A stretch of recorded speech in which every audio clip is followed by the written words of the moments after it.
자, 이번에는 입자계에 대한 뉴턴 제2법칙에 대해서 공부를 해보도록 하겠습니다. 우리가 그동안 뉴턴 제2법칙 F는 ma라는 어떤 이 식을 적용시킬 때 F는 ma 이 식을 적용시킬 때 우리는 어떤 경우만 주로 다뤘냐면 어떤 물체가 이렇게 있을 때 질량 m의 물체에다가 내가 F라는 어떤 힘을 주면 이 물체가 어떤 a라는 가속도를 가지고 운동하는 거였죠.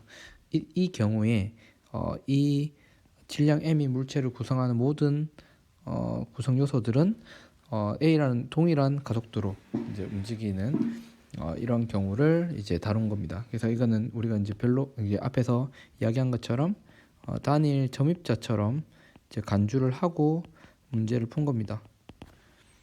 근데 이제 크기가 있거나 이제 크기를 가지거나 또는 크기가 있거나 또는 입자의 개수가 여러 개인 다입자인 경우에는 우리가 이 어떤 물체의 운동을 다루기 위해서 뭐를 사용한다? 이제 질량 중심을 이용해서 이 질량 중심의 운동을 가지고 물체의 운동을 진술한다는 거예요. 질량 중심을 가지고.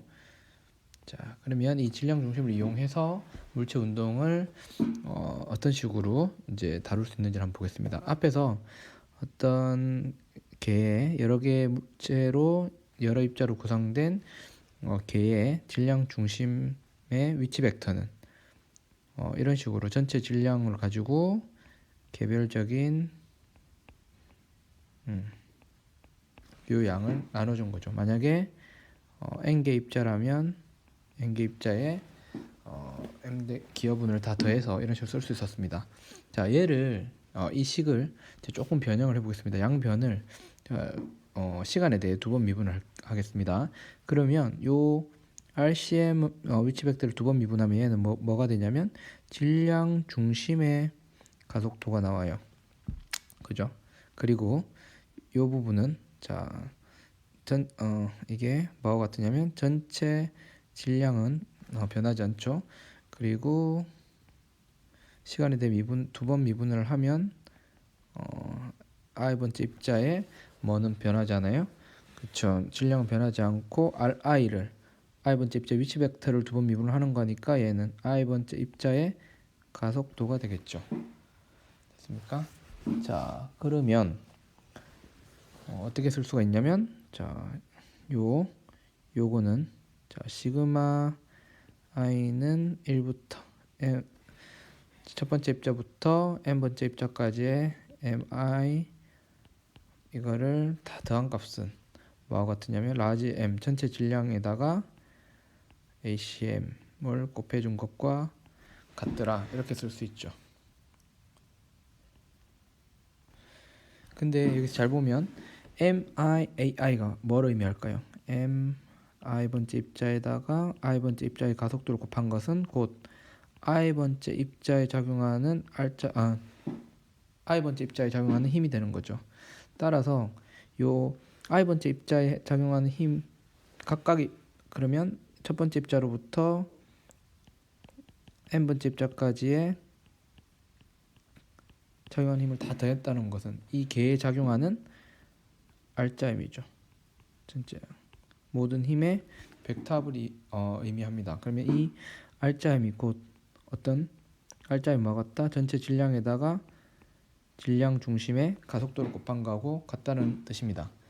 그렇죠? 그래서 이 식은 기억을 해야 되겠죠. 자, 그럼 이 식을 어떤 식으로 적용할 수 있느냐? 자, 먼저 첫 번째로 크기가 있는 물체를 한번 보겠습니다. 크기가 있는 물체, 크기를 무시할 수 없는 물체. 자, 그러면 여기에 어떤 막대기가 하나 있습니다. 자, 그죠? 그러면 여기가 질량 중심이라고 해봐요. CM입니다. 그러면 밑에도 똑같은 물체가 이렇게 있는데 여기가 CM이에요. 그랬을 때 내가 이 물체의 어느 부분에 힘을 주든지 여기에 계속해서 어떤 F라는 힘을 주든지, 그럼 얘는 회전을 하면서 날아가겠죠. 그리고 얘는 여기에다가 이렇게 똑같은 힘 F를 주게 되면 얘는 회전하지 않고 그냥 가게 됩니다. 그런데 그럼에도 불구하고 이 질량 중심 요 CM 요 부분 있죠. 요 부분의 가속도가 어떻게 돼요? 동일하다는 겁니다. 그러면 여기 똑같은 거리, 요 거리가 있을 때 요 질량 중심점이 여기까지 오는데 걸리는 시간은 회전하면서 가나 뭐예요? 그냥 회전하지 않고 쭉 가나 어때요? 동시에 도달한다는 거. 왜냐하면 질량 중심의 가속도는 같으니까요. 자, 이런 의미가 있습니다. 그래서 그러면 이 중심점, 질량 중심이 움직이는 가속도 ACM은 위의 경우나 아래의 경우는 전부 다 뭐예요? 이 막대의 질량의 m이라고 하면 m분의 f를 해주면 되는 거죠. 아래쪽도 뭐예요? 질량 중심점 요 지점의 가속도는 m분의 f가 됩니다. 그럼 이런 질문을 하는 사람들이 있어요. 그럼 위의 경우는 질량 중심의 이제 운동을 하고 또 거기에 대해서 회전 운동도 하기 때문에 위의 경우가 밑에 있는 경우보다 뭐예요? 운동 에너지가 더 크지 않느냐? 그런데 어떻게 동시에 도달하느냐 이렇게 물어볼 수 있는데 잘 보면 자 밑에 있는 경우는 자 여기서부터 여기까지 갈 때 똑같은 거리 갈 때 위쪽 한번 보세요. 자 여기를 미는 경우는 여기서부터 여기까지 갈 때 이 정도 거리만 밀어주면 되죠. 힘 F로. 근데 위에 있는 경우는 예를 들어 이런 경우인데 이렇게 있고 질량 중심이 여기와 똑같은 위치에 왔을 때 이만큼 이렇게 기울어졌다면 이 F라는 힘이 밀어준 거리는 요 거리가 아니라 요 거리만큼 밀어주게 되죠. 따라서 회전을 하는 경우에 실제로 F라는 힘으로 밀어준 거리가 더 긴 거예요. 언제가? 회전하는 경우 위의 경우가 여기 회전을 하면서 가는 경우가 실제로 이 힘으로 밀어준 거리가 더 긴 거죠. 해준 일이 더 많다는 뜻입니다. 자, 이렇게 볼 수 있고 두 번째는 여러 개의 입자로 구성된 경우를 한번 다뤄보도록 하겠습니다. 그림과 같이 1kg짜리 물체와 4kg짜리 물체로 구성된 어떤 개를 한번 보도록 하겠습니다. 이 두 물체가 10m 떨어져 있다라고 하면 질량 중심을 구해보면 질량 중심은 요 정도 위치가 될 겁니다. 이 위치는 1kg으로부터 8m, 4kg으로부터 2m 떨어져 있는 위치가 될 겁니다. 이 둘은 지금 10m 떨어져 있는 상태예요. 두 물체가 지금 정지 상태에 있다라고 생각을 해보겠습니다. 두 물체는 현재 정지 상태예요. 그럼 질량 중심도 현재 정지 상태에 있겠죠. 그럼 먼저 1kg과 1kg 왼쪽에서 오른쪽으로 이제 뭐 4N의 힘을 주고 4kg의 왼쪽에서 오른쪽으로 4N 힘을 줘요. 그럼 지금 걔는 뭐가 하나의 개예요?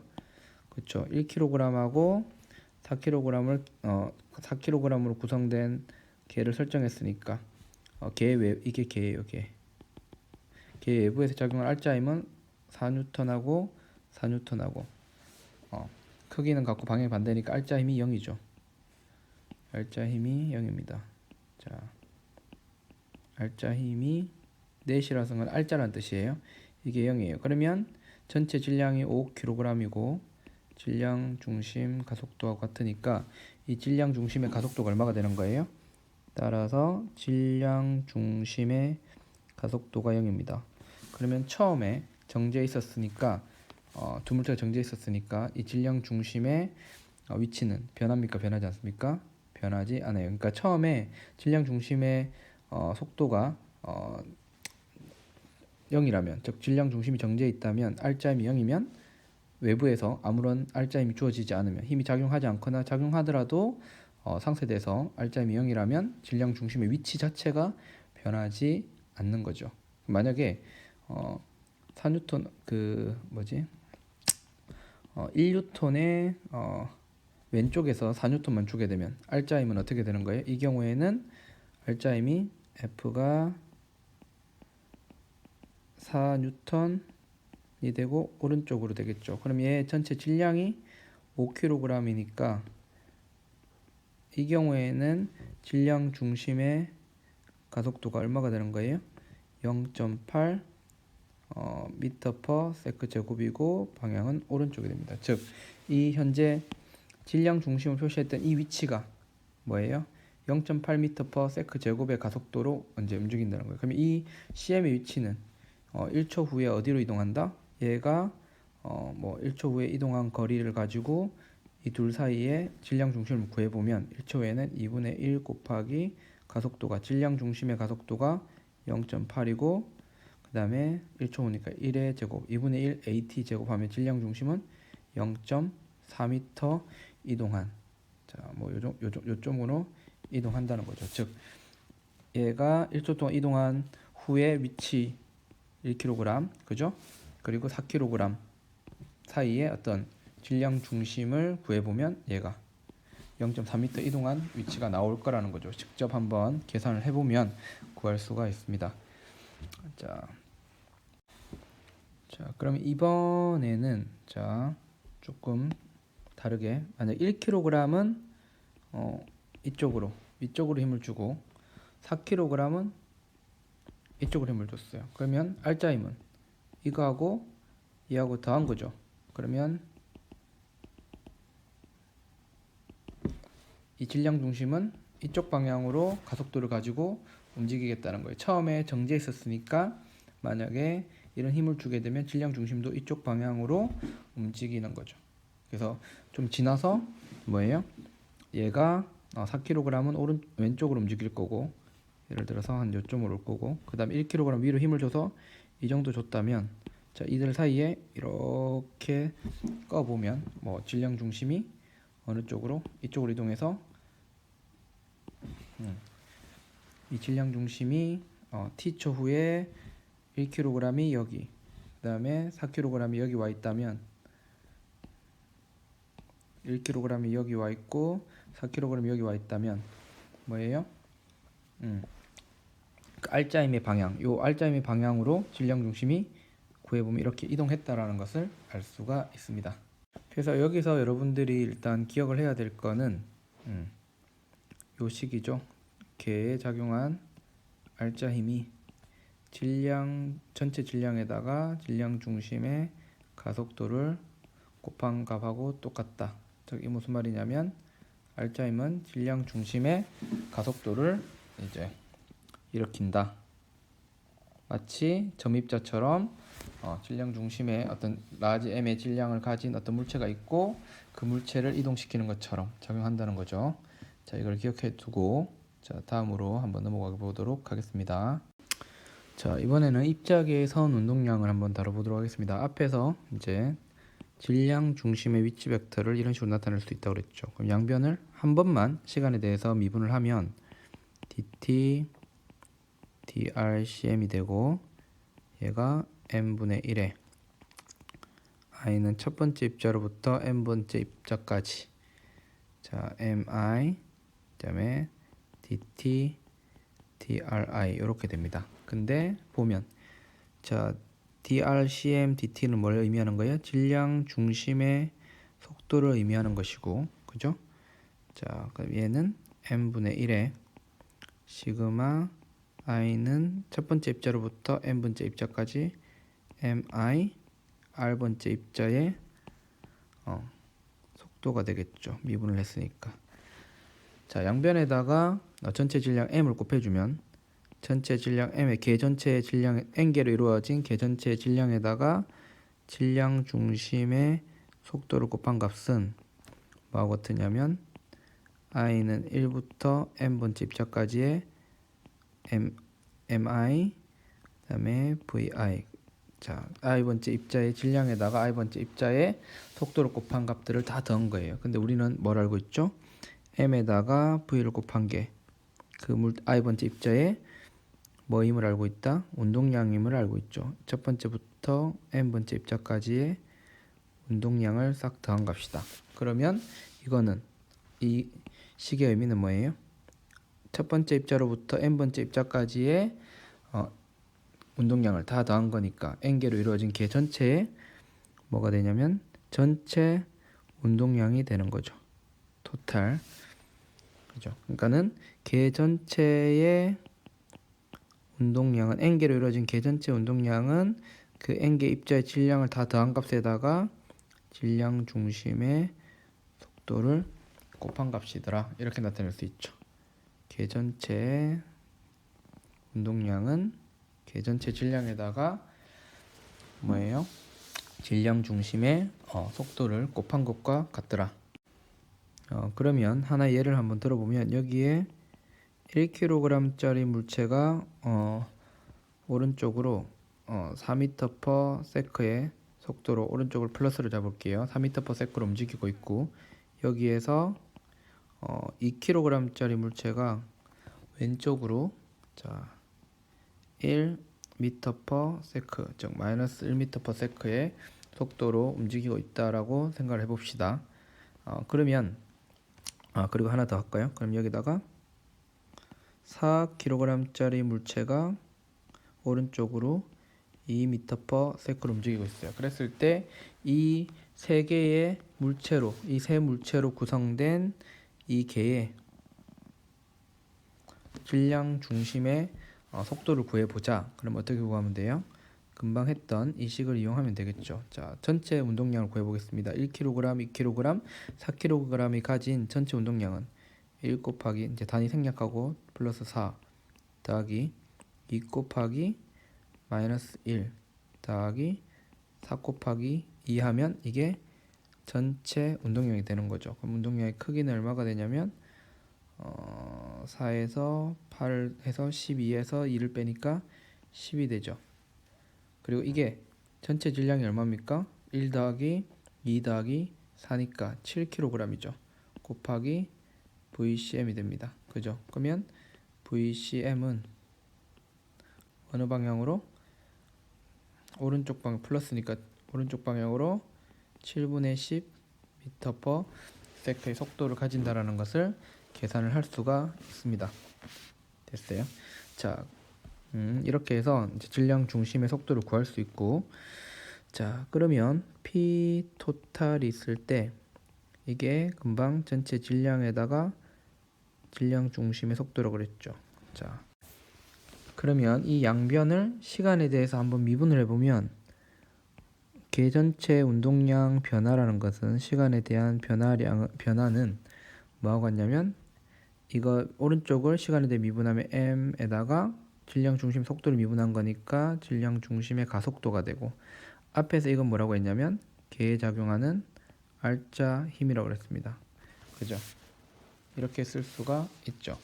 자, 그러면 만약에 개에 작용하는 개의 힘이 작용한다는 것은 개의 힘이 작용한다는 건 개를 구성하는 1kg나 2kg나 4kg에 작용하는 각각의 힘을 다 벡터적으로 대해준 값이에요. 그게 만약에 0이라면 이 0이 되는 경우는 각각에 작용하는 물체의 벡터 합이 0이거나 또는 외부에서 아무런 힘이 작용하지 않는 그런 경우를 뭐라고 하냐면 이제 고립계라고 하죠. 고립계. 이제 우리는 아무런 힘이 작용하지 않는 경우를 한번 생각해 봅시다. 그럼 고립계면 무슨 말이냐면 이 계를 구성하는 물체들 사이에는 어떤 상호작용이 있을 수 있지만 그 외부에서는 어떤 힘도 없는 경우에는 어떤 식으로 쓸 수 있어요? 자, 이게 0이라는 거니까 그럼 결국에 뭐가 되는 거예요? P 토탈 개 전체의 어떤 운동량이라는 것이 일정한 값을 가진다는 거예요. 항상 시간이 지나도.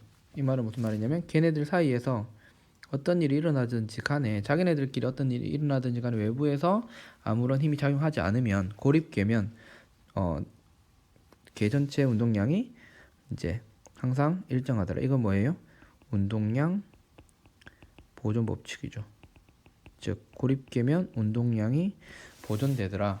그래서 만약에 이들 사이 상호작용하기 전에 첫 번째 입자의 질량 속도, 그 다음에 두 번째 입자의 질량 속도, 세 번째 입자의 질량 속도 쭉쭉쭉 가서 만약에 n 번째 입자의 질량 속도가 있다면 자 얘네들을 다 더한 게 개 전체 운동량이죠. 이게 얘들 사이에 어떤 충돌 같은 게 일어나서 상호작용이 일어났어요. 하지만 외부에서는 어떤 힘이 작용하지 않다면 첫 번째 입자의 속도가 바뀌고 두 번째 입자의 속도가 자기네들의 상호작용에서 바뀌고 세 번째 입자의 속도가 바뀌고 쭉쭉쭉쭉 해도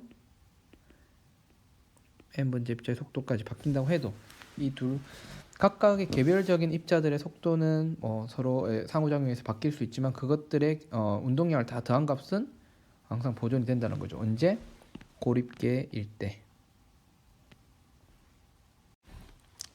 여기서 앞에서 했던 얘기를 다시 한번 강조를 하면 고립계면 F R점이 0이면 자, P 토탈 일정이라는 거예요. 그죠? P 토탈 일정하다. P 토탈 전체 계 얘가 MVCM인데 얘가 일정하다는 거잖아요. 그죠?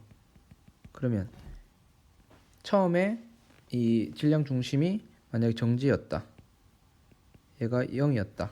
그러면 뭐예요? 외부의 힘이 작용하지 않으면 자기네들끼리 계를 구성하는 물체들 사이에서만 힘이 작용하면 뭐예요? 질량 중심의 속도가 처음에 0이었으면 나중에도 계속 0이니까 일정해서 0이니까 그 위치가 바뀌지 않는다는 거죠. 즉 처음에 질량 중심이 정지해 있으면 계를 구성하는 물체들이 다 정지해 있는 상태에서 그들 사이에서 어떤 상호작용이 그들 사이에서만 일어나면 외부에서 일어나지 않으면 질량 중심이 바뀌지 않는다는 거죠. 처음에 정지해 있는 경우만 그런 거예요. 자, 됐습니까? 지금까지 한 거에서 여러분들이 기억해야 될 식은 몇 가지입니까? 먼저 RCM을 어떻게 구하는지, 그렇죠? 이걸 알면 각각의 XCM, YCM, GCM을 알 수 있죠. 그 다음에 또 뭘 알 수 있어요? F 계에 작용하는 R자임은 질량 중심, 계 전체의 질량에다가 질량 중심의 가속도를 곱한 것과 같다. 그죠? 그 다음에 금방 했던 거, 계 전체의 운동량을 더하면 질량 전체 계 전체 질량에다가 질량 중심의 속도를 곱한 것과 같더라. 근데 요 둘 사이 관계를 보면 계 전체의 운동량을 미분한 것은 이게 곧 뭐더라? R자임하고 같더라. 그래서 F 넷이 0이면 즉 고립계면 P 토탈이라는 값 이게 일정에서 운동량이 보존되더라. 그죠? 요게 전부입니다. 거의 이게 다라고 봐도 무방해요. 요것들을 이제 어떻게 이용할 건가는 이제 문제를 통해서 볼 건데 주로 이제 그리고 이게 0이면 뭐예요? 처음에 질량 중심의 속도가 정지해 있는 경우라면 즉 MVCM이니까 얘가 F가 0이면 VCM이 처음에 0이었다면 얘는 만약에 얘가 처음에 0이었다면 얘는 질량 중심의 위치가 고정된다는 거죠. 이걸 이용해서 문제를 푸는 경우가 많기 때문에 강조를 하는 겁니다. 자, 이번에는 계 전체의 운동 에너지가 질량 중심의 어떤 운동 에너지랑 질량 중심에 대한 상대적인 운동 에너지로 나타낼 수 있음을 한번 보려고 합니다. 자, 2kg짜리 물체와 4kg짜리 물체로 구성된 어떤 개가 있습니다. 이 각각이 4m/s와 10m/s로 오른쪽으로 움직여요. 그럼 개 전체의 운동 에너지는 2분의 1 곱하기 먼저 2kg짜리 물체는 2 곱하기 4, 4, 16 더하기 2분의 1 곱하기 4 곱하기 10의 제곱 100이 되겠죠. 그러면 전체 운동 에너지는 얼마가 됩니까? 앞에 16 더하기 200이 돼서 216이 됩니다. 그죠? 216줄이 될 겁니다. 자, 그러면 먼저 그러면 질량 중심의 우리가 운동 에너지를 구하기 위해서는 질량 중심의 속도를 구해야 되는데 앞에서 뭐라고 했냐면 개 전체 운동 에너지 운동량이 MVCM하고 같다라고 했어요. 그죠? 그러면 개 전체 운동량은 자, 2kg은 8 플러스 8, 그 다음에 4kg은 40이죠. 그럼 개 전체 운동량은 48kg m/s가 될 거고, 자, B 토탈이 그죠? 그러면 이 전체 개의 전체 질량은 얼마입니까? 6kg이죠. 토탈이 2kg하고 4kg 더한 거. 그럼 질량 중심의 속도는 얼마가 되냐면 VCM이 얼마가 되냐면 8m/s가 됩니다. 오른쪽으로. 그죠? 자, 그럼 질량 중심의 운동 에너지 KCM을 구해보면 2분의 1 곱하기 개 전체 질량 중심에 모여 있는 것처럼 간주를 하니까 개 전체 질량 M에다가 질량 중심의 속도의 제곱 그러면 88이 64가 됩니다. 그러면 얼마가 되느냐? 3에서 3, 4, 12, 3, 68, 192줄이 돼요. 자, 그러면 질량 중심의 속도가 8m/s라는 말은, 자, 2kg은 질량 중심이 8m/s니까 2kg은 질량 중심에 대해서 어느 쪽으로? 그죠? 마이너스 4m/s로 움직이는 것처럼 보이죠? 왜요? 질량 중심에 대한 2kg짜리 물체의 속도는 A에 대한 B의 속도는 B에서 A를 빼는 거니까, 질량 중심에 대한 2kg짜리의 물체 속도는 2kg짜리 물체에서 질량 중심 속도를 빼야 되니까 질량 중심에 대한 상대적인 속도는 마이너스 4m/s예요. 그리고 4kg짜리는 그러면 질량 중심에 대한 4kg짜리 물체의 속도는 10에서 8을 빼면 오른쪽으로 2m/s로 가는 거죠. 그러니까 질량 중심이 어느 쪽으로? 오른쪽으로 8m/s로 가면서 4m/s를 보거나 10m/s를 본 거예요. 자, 그럼 2kg짜리 물체는, 자, 상대적인 운동 에너지는 2kg짜리는 2분의 1 곱하기 2 곱하기 상대적인 속도 4죠. 4의 제곱 16이고 더하기 4kg짜리는 2분의 1 곱하기 4 곱하기 얼마의 속도로? 상대적으로 2의 속도로 가니까 2의 제곱하면 4가 되죠. 그럼 해보면 16 더하기 8 해서 얼마가 나오냐면 24죠. 24줄. 그래서 192줄하고 질량 중심의 운동 에너지 하고 뭐예요? 24줄을 더해보면 216줄로서 전체 운동 에너지가 된다라는 것을 그냥 한번 특별한 사례에 대해서 한번 확인을 해볼 수 있습니다. 여기까지 해서 질량 중심과 입자기에 대한 기본적인 강의를 하고요. 수업 시간에 한번 정리를 하고 그 다음에 운동 에너지 파트는 별도의 프린트를 이용해서 한번 더 정리를 해보도록 하겠습니다.